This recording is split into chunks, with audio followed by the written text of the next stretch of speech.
بسم اللہ الرحمن الرحیم۔ حضرات، میں آج آپ سے پاکستان کے موجودہ حالات کے متعلق بات کرنا چاہتا ہوں۔ اس وقت پاکستان کی مہنگائی کی وجہ سے، لاقانونیت کی وجہ سے انتہائی دگرگوں حالات ہیں۔ سیاسی طور پر اس وقت ملک کے اندر جہاں پی ٹی آئی حکمران ہے، وہاں 11 جماعتی اپوزیشن پارٹیوں نے اتحاد قائم کر رکھا ہے پی ڈی ایم کے نام سے، اور تیسری اہم جماعت اسلامی اپنی ایک الگ موومنٹ چلا رہی ہے۔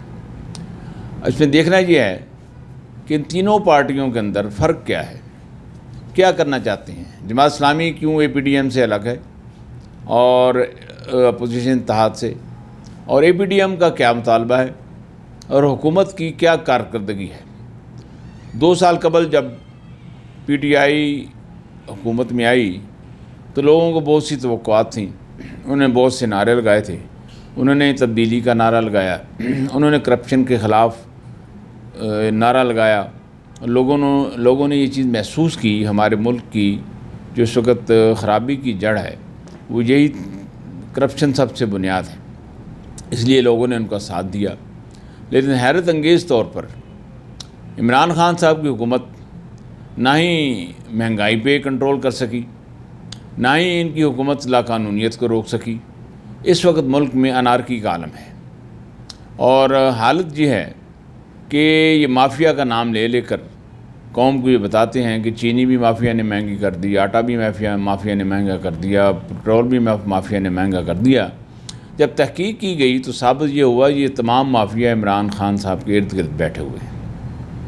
ابھی جیسے آپ نے ابراج گروپ کا وہ فرد جن کو انہوں نے اپنا مشیر بنایا ہے، وہی کے الیکٹرک کے اندر 87 ارب روپے کا ڈیفالٹ کر کے یہاں کا مشیر بنا ہے، اور گیس کا بل ہے۔ ایف آئی اے نے یہ کہا ہے کہ یہ بل ان سے لیا جائے، لیکن یہ پوری کوشش کر رہے ہیں کسی طرح اس سے چھٹکارا حاصل کیا جائے اور ابراج گروپ کو یہ چیزیں معاف ہو جائیں۔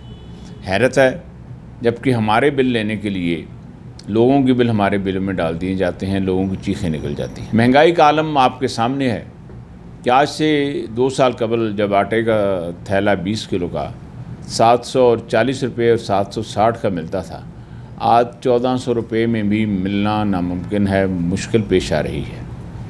پیٹرول آج سے 2 سال قبل 90 روپے لیٹر تھا، آج 110 روپے ہے، جبکہ بین الاقوامی مارکیٹ میں پیٹرول کی قیمتیں نیچے گر رہی ہیں، اور اس کا کوئی بینیفٹ، اس کا فائدہ عوام کو نہیں پہنچ رہا۔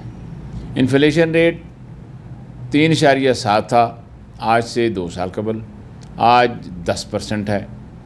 حیرت تو یہ ہے کہ شوگر مافیا جو ان کے اپنے ہی ساتھ تھے، جہانگیر ترین صاحب، انہوں نے اربوں کی سبسڈی کمائی، لیکن ان کو آرام سے باہر کے ملک بھگا دیا گیا۔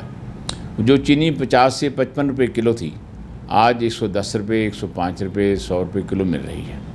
اور آج آپ نے اگر اخبارات میں ایک اشتہار پڑھا ہو شوگر مل ایسوسی ایشن کا، انہوں نے جو کہا ہے جی گورنمنٹ جو ریٹ گنے والوں کو 200 روپے من دینا چاہتی ہے، ہم اگر تمام ٹیکسز ادا کریں تو ہمیں کاسٹ اس کی پڑے گی 87 روپے 45 پیسے یا 50 پیسے۔ اب اگر 87 اور 50 روپے پیسے کریں گی تو یہ کس طرح حکومت اس کو قیمتیں کم کرے گی؟ پھر یہ ابھی بھی مزے میں ہیں، اور تمام ڈیپینڈ اس پہ کر رہے ہیں کہ ہماری ٹائیگر فورس میدان میں آئے گی اور وہ تمام چیزیں کنٹرول کر لے گی۔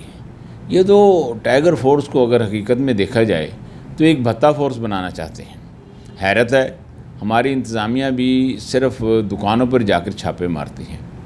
میں پوچھنا چاہوں گا انتظامیہ سے، حکمرانوں سے، یہ کیوں نہیں کولڈ سٹوریج پہ چھاپے مارتی؟ کیوں نہیں یہ منڈیوں میں چھاپے مارتی؟ کیوں نہیں ان گوداموں پہ چھاپے مارتی جہاں پر کروڑوں ٹن چیزیں پڑی ہوئی ہیں؟ آج آپ بازار میں چلے جائیں، چیزوں کی کمی نہیں ہے۔ ہمیشہ کسی ملک میں کوئی چیز مہنگی ہوتی ہے، اس وقت ہوتی ہے کہ چیز ناپید ہو۔ چیز ناپید نہیں ہے۔ ٹماٹر دیکھ لیں، ریڑھیوں پر بھرے پڑے ہیں، پھل دیکھ لیں، ریڑھیوں پر بھرے پڑے ہیں، آٹے کے توڑے لدے ہوئے ہیں ہر ایک نے، لیکن ہر چیز مہنگی ہے۔ اس کا مطلب مہنگائی بڑھی ہے۔ پھر یہی نہیں، ادویات بڑھا کر اس غریب آدمی کو کی زندگی بھی اس سے چھین لی گئی۔ 267% دوائیاں بڑھا دی گئیں۔ جو دوائی کل 50 روپے کی تھی، آج 150 روپے کی ہے، اور خاص طور پر جو زندگی بچانے والی روزمرہ کی ادویات ہیں اس سے لوگ بیچارے بڑے سخت پریشان ہیں۔ اور ان کے مشیر ڈاکٹر فیصل صاحب یہ فرماتے ہیں اگر ہم دوائیوں کی قیمت نہ بڑھاتے تو اس ملک میں ان دوائیوں کی کمی ہو جاتی۔ اس کا مطلب مافیا آپ کے سر چڑھ کر بول رہا ہے اور آپ کسی چیز کو کنٹرول نہیں کر سکتے۔ اور عمران خان صاحب کا جو رویہ ہے پچھلے دنوں جو ٹائیگر فورس سے خطاب کرتے ہوئے جس رویے کا انہوں نے اظہار کیا، منہ پہ ہاتھ پھیر کر تو آئے، یہ کسی ایک قومی لیڈر کو زیب نہیں دیتا۔ اختلاف اپنی جگہ، ہم بھی نہ نواز شریف صاحب کے حامی ہیں نہ ہم زرداری صاحب کے حامی ہیں، لیکن یہ طریقہ اخلاقیات ہماری کہاں گئی؟ اور اس سے بھی وہ گر جاتے ہیں کہ میں چھوڑوں گا نہیں، ابھی تک وہی ہے، مانوں گا چھوڑوں گا نہیں، لیکن ملک کی حالات آپ کے سامنے ہیں۔ پھر دوسری میں بات کرتا ہوں اے پی ڈی ایم کی۔ اے پی ڈی ایم 11 جماعتی اتحاد، اس کے سامنے صرف ایک ہی ایجنڈا ہے کہ کسی طرح حکومت کو ختم کر کے ہم لوگ آ جائیں اور ہماری جو کرپشن پر پردہ پڑ جائے۔ نواز شریف صاحب حیرت ہے کہ فوج پہ الزام لگاتے ہیں کہ جی مجھے الیکشن میں ہرایا گیا۔ جناب آپ کو تاریخ یاد نہیں جب جنوجے کی حکومت ضیاء الحق صاحب نے ختم کی تھی اور راتوں رات آپ کے 200-250 جو ارکان اسمبلی ہیں وہ دوسری کیمپ میں دوسری چھتری کے نیچے جا کر بیٹھ گئے تھے اور ضیاء الحق صاحب کی چھتری کے نیچے پناہ لے لی تھی آپ لوگوں نے۔ آپ کو سعود ایجاد کرنا چاہیے۔ پھر آپ خود کس گملے سے ہو گئے ہیں؟ آپ خود بھی فوج کے گملے سے اگے ہوئے ہیں، اسٹیبلشمنٹ کے گملے سے اگے ہوئے ہیں۔ جنرل گیلانی کے گھروں کی تعمیر آپ لوگوں نے کی اور پھر ضیاء الحق نے آپ کو دعا دی کہ آپ کو میری عمر لگ جائے۔ اور جو ابھی حقائق پچھلے دنوں جنرل ضیاء الحق کے بیٹے اعجاز الحق صاحب نے کھولے ہیں آپ کے متعلق، بہرحال آپ کے لیے تو وہی کافی ہے۔ اب آج آپ کو یہ یاد آ گیا جس ملک میں جمہوریت نہیں ہے اور فوج اور اسٹیبلشمنٹ ہمیں یہاں سے ہراتی ہے، صرف آپ کا یہ ہے کہ جس بات کا آپ نے شور اپنے پورے اسمبلی میں کیا تھا کہ یہ جو ایوان فیلڈ کی جو فلیٹس ہیں، لندن کے جو فلیٹس ہیں وہ ہمارے نہیں ہیں، لیکن آج آپ انہی فلیٹوں میں رہائش پذیر ہیں۔ پھر آپ نے ان کی منی ٹریل دی کہ جی ایسے بنے تھے، وہ بھی آپ ثابت نہ کر سکے۔ اب ملک کے اندر صرف یہ جو اتحاد ہے، حیرت ہے۔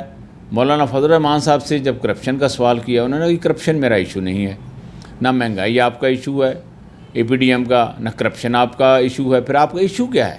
اس کا مطلب آپ صرف اقتدار میں آنا چاہتے ہیں، اقتدار کر عوام پر کو ایک بار پھر غلام بنانا چاہتے ہیں۔ ابھی کراچی کے جلسے میں محمود خان اچکزئی صاحب نے اردو زبان کی توہین کی جو ہماری قومی زبان ہے۔ حیرت ہے، اس پہ نہ مولانا فضل الرحمان صاحب بولے، نہ اسد زرداری صاحب بولے، نہ بلاول صاحب نے کوئی بات کی، نہ مریم نواز نے بات کی۔ اور اس جگہ کھڑے ہو کر کراچی کے اندر جہاں پر لسانیت پہلے ہی فروغ پا چکی تھی، ایم کیو ایم نے جو وہاں پر رہ کر اردو کی زبان کی بنیاد پر وہاں لسانیت پھیلائی اور وہاں پر قتل و غارت گری کی، آپ وہیں کھڑے ہو کر یہ بات کر رہے ہیں۔ اور اس کا نہ ہی تردید کی انہوں نے مولانا فضل الرحمان صاحب نے، نہ ہی مریم نواز صاحبہ نے، اور نہ ہی جناب بلاول صاحبہ نے۔ یہ یعنی کس کا کھیل کھیل رہے ہیں یہ لوگ آج اگر اس ملک میں یہ ہے؟ ہم بالکل کوئی اسٹیبلشمنٹ کے حق میں نہیں ہیں، نہ میں اس موقع پر کو فوج کو بے قصور کہتا ہوں۔ ابھی جو واقعہ ہوا ہے کراچی کے اندر کیپٹن صفدر کی گرفتاری کا، اور جس پہ کن لوگوں نے آئی جی کو اغوا کیا، کون لے کر گئے، کہاں لے کر گئے، یہ تو 72 گھنٹے کے اندر سامنے آنی چاہیے تھی، لیکن حیرت ہے کہ اس پہ کچھ نہیں ہوا۔ اب میں تیسری بات آپ کو جماعت اسلامی کی کرنا چاہتا ہوں۔ جماعت اسلامی اس لیے اے پی ڈی ایم کا حصہ نہیں بنی کہ ان کے سامنے کوئی منزل نہیں ہے، یہ صرف ان کے سامنے ذاتی مقاصد ہیں، اور ذاتی ان کی یہ ہے کہ ہمیں کس طرح دوبارہ لایا جائے۔ جس فوج کا یہ گلہ کر رہے ہیں، ابھی عمران خان صاحب نے جب یہ کہا کہ خواجہ آصف صاحب الیکشن ہار رہے تھے اور اس وقت انہوں نے چیف آف آرمی سٹاف کو فون کیا کہ جی میں الیکشن ہار رہا ہوں، آپ میری مدد کریں۔ حیرت ہے، اتنا بڑا الزام، اسے الزام کہیں یا حقیقت کہیں، تینوں فریقوں نے کسی نے بھی اس کی تردید نہیں کی۔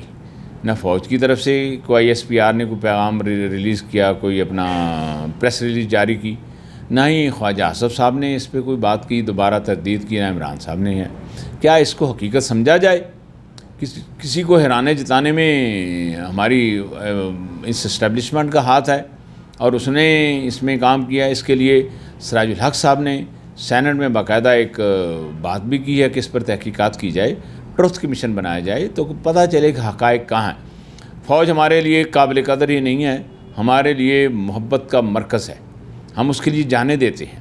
اور خاص طور پر جماعت اسلامی نے ملک پر جب بھی کوئی سخت وقت پڑا، مشرقی پاکستان ہو، افغانستان ہو یا کشمیر ہو، فوج کے ساتھ کندھے سے کندھا ملا کر ہم نے اپنے جوان دیے۔